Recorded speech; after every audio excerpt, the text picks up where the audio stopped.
శ్రీశైలం ఎడమగట్టు జల విద్యుత్ కేంద్రంలో వాటర్ లీక్ అవుతోంది.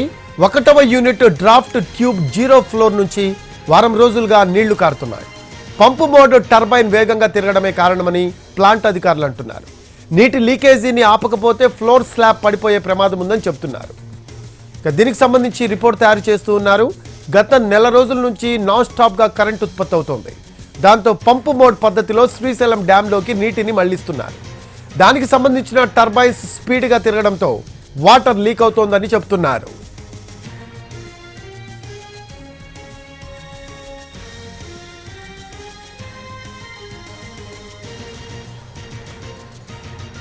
దీనికి సంబంధించి లేటెస్ట్ అప్డేట్స్ తెలుసుకుందాం.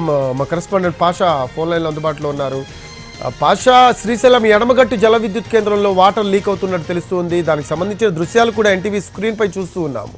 అప్డేట్స్ ఏంటి పాషా?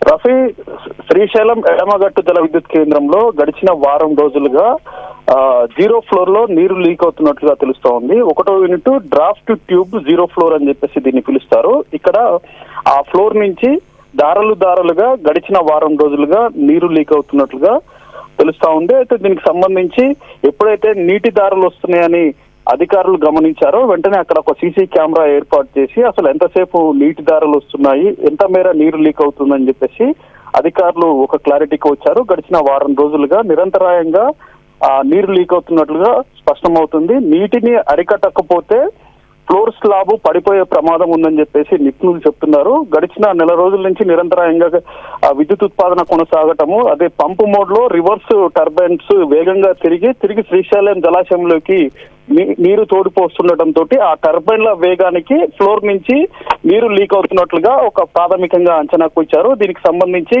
ఇప్పటికే హైదరాబాద్ నుంచి సిఈ సత్యనారాయణ వచ్చి దీన్ని పరిశీలించడం జరిగింది. ఆ తర్వాత ఒక నివేదికను కూడా రూపొందించి తక్షణమే పంపండి అని చెప్పేసి ఇంజనీర్లకు సూచించారు. అయితే నివేదికలు రూపొందించే పనిలో ఉన్నారు. అసలు దీనికి సంబంధించి పూర్తి స్థాయిలో రిపేర్ చేయాలంటే ఏం చేయాలి, సర్జిపూల్ని ఆపాలా, తర్వాత టర్బైన్లను పూర్తిగా తీసి ఎక్కడ లీక్ అవుతుందనే దాన్ని చూసిన తర్వాతనే దీనికి పూర్తి స్థాయిలో రిపేర్ చేసే అవకాశం ఉంది. దీంతో పాటు నిపుణులతో కూడా చర్చించి దీనికి ఏం చేయాలి, దీని సొల్యూషన్ ఏంటి అనే కోణంలో ఇప్పటికే ఇంజనీర్లు చర్చించారు. దీనికి సంబంధించినటువంటి నివేదికలు రూపొందిస్తున్నారు. ఈ నివేదికలపై ఒక క్లారిటీ వచ్చిన తర్వాత దానికి రిపేర్ చేసే అవకాశం ఉన్నట్లుగా తెలుస్తా ఉంది. Rafi, thanks for updates Pasha.